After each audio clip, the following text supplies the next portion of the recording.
好，今次同大家分享嘅妙道法語咧，就係講修行。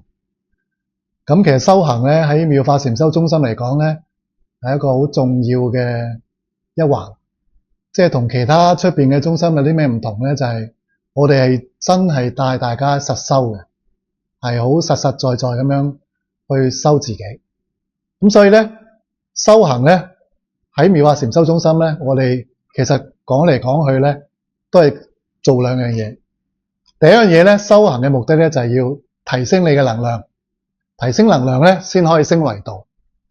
第二個就係積你嘅福報，多行善積德。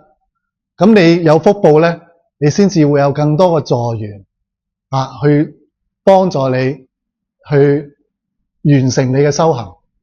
咁所以咧，我哋成日都同人喺中心同大家講，就係你要打坐升能量啦，同時間咧你要行善積德，幫自己積聚更多嘅福報。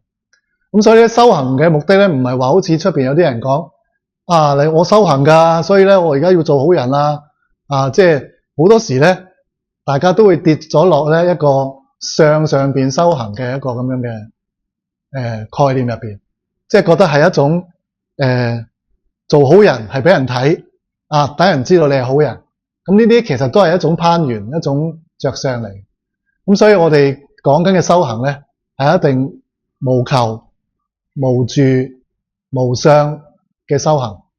咁只有咁樣嘅時候，你不斷咁去付出，不斷咁去積福報，咁你嘅福報越嚟越多嘅時候咧，好自然翻嚟，你遇到嘅一切都係會幫助你修得更好，有更多嘅善知識，有更多嘅助緣啦。